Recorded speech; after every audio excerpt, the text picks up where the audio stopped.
Massive location data harvesting is stealing data using thousands of popular mobile apps. Hackers are finding new ways of breaching Apple's defenses, and Facebook is caught with a critical vulnerability. This is Cybersecurity Today. I'm your host, Jim Love. A massive breach has exposed how thousands of popular mobile apps on Android and iOS were used to track users' precise locations without their knowledge. Files from a firm called Gravy Analytics, a major location data broker, and its subsidiary Ventel were leaked, revealing that real-time bidding systems are a key weak spot in the digital advertising world. Here's how it works. Companies bid to place ads inside mobile apps, and during that process, data brokers can intercept and harvest user location information without users or app developers knowing. The hacked data includes tens of millions of phone coordinates from users worldwide. Among the affected apps are social networks, fitness trackers, and even religious apps like Muslim Pro.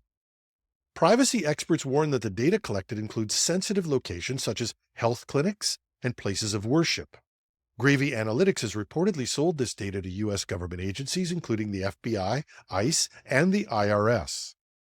This breach raises critical privacy concerns and exposes a serious flaw in how digital advertising systems handle user data. Zach Edwards, a cybersecurity researcher, called it a nightmare scenario for privacy and warned that other data brokers may be using similar methods. The Federal Trade Commission has taken action against similar practices in the past, but this breach shows that the problem persists, highlighting the urgent need for stricter controls in the ad tech industry. Hackers are increasingly targeting Apple devices, signaling the end of Mac's long-standing security by obscurity reputation. For years, Apple products were seen as safer than Windows PCs and Android devices due to their smaller market share and a closed ecosystem. But that perception is changing as Apple's popularity grows, making its ecosystem a prime target for cyber criminals. We did stories last week about how North Korean hackers were going after the Mac OS, and now a recent breakthrough hack of the iPhone 15's custom A3 USB-C controller shows another new attack vector, this time aimed at the iOS devices. It turns out that the new USB-C connections are not blindly transporting data and power. They're sophisticated systems, and it turns out vulnerable to attacks. At the 38th Chaos Communications Congress in Hamburg, Germany, security researcher Thomas Roth, also known as Stack Smashing, demonstrated how he exploited the controller to achieve code execution. The ACE3 controller manages power delivery and internal communication in Apple devices, and Roth used techniques like reverse engineering and electromagnetic fault injection to unlock the firmware. And while Apple's hardware remains more secure than many alternatives, Roth's hack shows that even custom components can be vulnerable. He warned that his discovery could pave the way for future attacks, with bad actors potentially finding more exploits in Apple's ecosystem. Roth reported his findings to Apple, but the company's response was cautious. In a similar case involving the ACE2 controller, Apple initially pledged to fix the issue, but later decided it was a hardware problem they wouldn't address. As Apple's presence in personal and enterprise computing grows, security experts say the company will need to prioritize more proactive security measures. And finally, a security researcher recently discovered a critical vulnerability in Meta's Facebook ad platform, raising alarms about security of online ad systems.